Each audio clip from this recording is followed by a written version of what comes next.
anak-anak, apa kabar semua? Masih sehat, kuat, bahagia, damai sejahtera, sukacita. Nah, hari ini kita mau lihat ayat firman Tuhan dari Lukas 6 ayat 36 sampai 37. Ayo anak-anak ambil Alkitabnya, kita baca bersama-sama.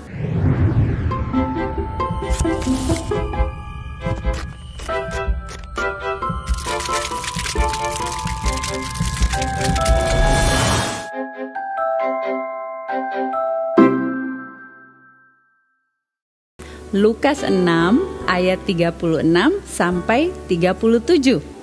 Hendaklah kamu murah hati, sama seperti Bapamu adalah murah hati.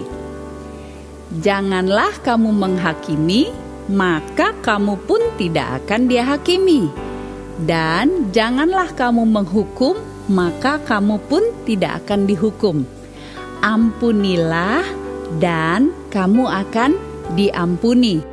Nah, anak-anak, kita mau lihat buah roh kemurahan. Apa yang dimaksudkan dengan kemurahan? Tadi kita baca firman-Nya bahwa Bapa itu adalah Bapa yang murah hati. Murah hati itu apa? Murah hati adalah satu keadaan hati yang tidak menghakimi, tidak menghukum, dan selalu mengampuni. Bapa di surga sudah terlebih dahulu mengampuni kita. Bapa di surga sudah terlebih dahulu tidak menghakimi kita. Bapa di surga sudah terlebih dahulu tidak menghukum kita. Karena itu Bapa di surga yang mengasihi kita dan sudah hidup di dalam kita, Dia memberikan pengampunan kepada kita, maka kita juga bisa dan mau mengampuni orang lain. Jadi kalau anak-anak di rumah ada kakak, adik, abang, kalau udah lagi melakukan kesalahan nih, misalnya si adik nyerobot ngambil barangnya kakak, atau si abang ngejek adiknya. Nah, kita juga belajar mengampuni mereka dan tidak menghukum, karena kita sudah terlebih dahulu diampuni oleh Bapa di surga. Kita sudah diampuni dari penghukuman yang berat. Nah, anak-anak, hari ini kita mau dengar cerita tentang Yusuf. Ya, udah pernah tahu kan? Yusuf itu adalah anak ke-11 dari 12 bersaudara. Bayangin, dia anak yang nomor 2 paling kecil ya. Tapi Yusuf ini lahir waktu bapaknya sudah tua dan abang-abangnya sudah besar. Jadi Yusuf itu disayang oleh papanya. Adiknya masih terlalu kecil. Dan Yusuf itu karena disayang sama papanya diberikan jubah yang indah. Jubah berwarna-warni. Keren ya jubahnya Yusuf. Nah, abang-abangnya ngiri sama Yusuf. Mereka kok gak dikasih jubah yang seperti Yusuf? Kok mereka disuruh kerja menggembalakan kambing domba, Yusuf tinggal di rumah sama bapaknya. Lalu suatu hari Yusuf bermimpi. Dalam mimpi itu dia melihat ada matahari, ada bulan, dan ada gandum-gandum yang kemudian menyembah kepada dia. Dia ceritakan mimpi itu kepada ayahnya dan kepada abang-abangnya. Mereka marah, mereka pikir, Yusuf ya, jadi maksud kamu kami, bapak dan ibu menyembah kamu. Ini gak benar. Wah, sejak saat itu abang-abangnya tambah benci sama Yusuf. Mereka iri dan mereka kesel.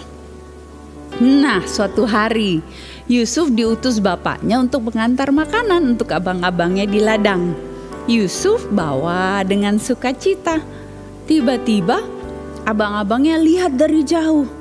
Dia bilang, ini dia nih saudara kita yang gak tahu diri.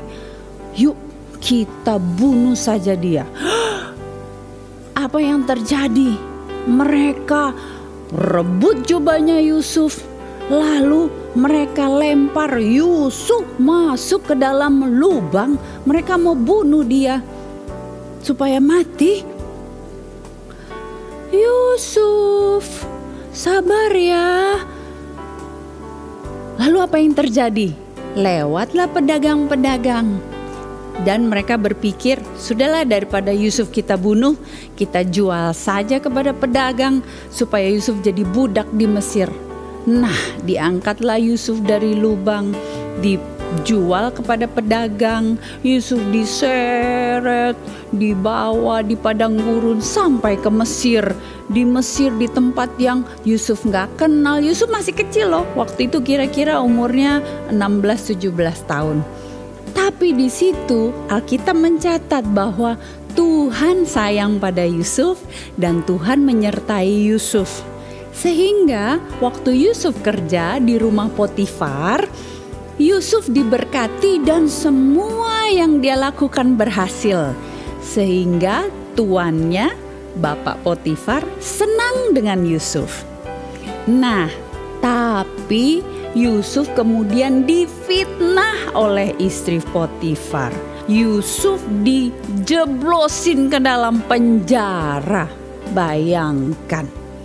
Tapi di penjara, Alkitab juga mencatat bahwa Tuhan sayang sama Yusuf dan Tuhan menyertai Yusuf. Apa yang terjadi di penjara? Yusuf disukai juga sama kepala penjara. Dia dipercayakan berbagai perkara di penjara. Nah, ada satu masa di mana Yusuf bisa menerjemahkan mimpi dua orang yang ada di penjara itu juga, dan mimpi itu menjadi kenyataan.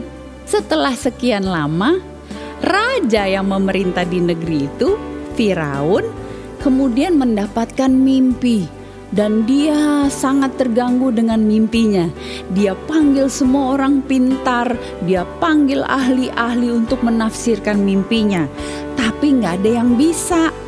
Lalu orang yang dulu sama Yusuf di penjara ini, dia bilang, saya tahu loh ada seseorang yang bisa mengartikan mimpi waktu di penjara dulu.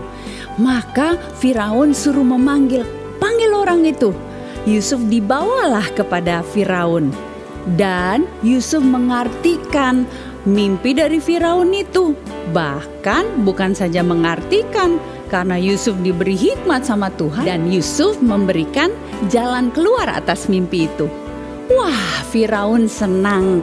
Karena itu Yusuf dipercaya dan diangkat menjadi orang nomor 2 di seluruh kerajaan Mesir.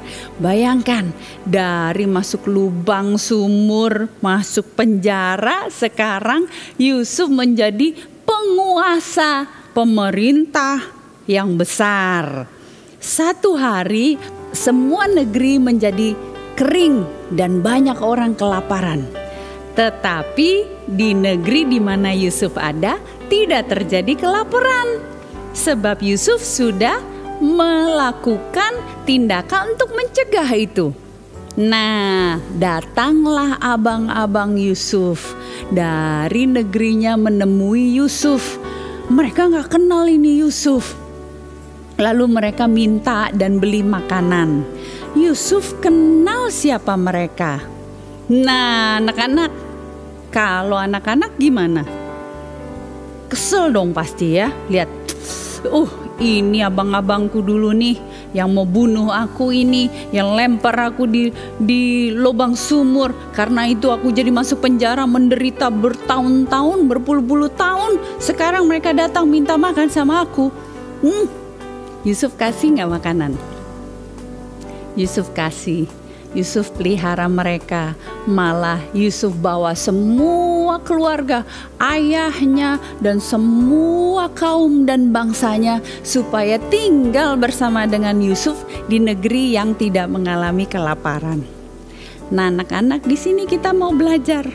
Yusuf sudah mengerti dan tahu bahwa Tuhan sayang sama dia. Karena itu Tuhan juga sudah mengampuni dia, maka dia juga bermurah hati mau mengampuni abang-abangnya.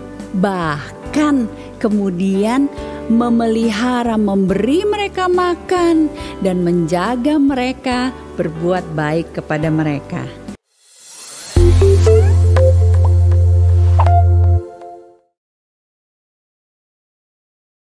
Nah, anak-anak, inilah buah roh kemurahan.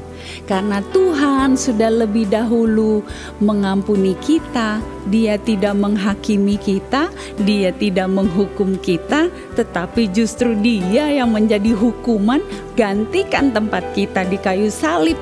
Karena itu, Tuhan yang sudah tinggal di dalam hati kita ini juga akan memampukan kita supaya kita bisa murah hati, yaitu kita bisa mau mengampuni, memaafkan. Ayo, lihat dulu abangnya, kakaknya, adiknya. Coba saling memaafkan, saling mengampuni.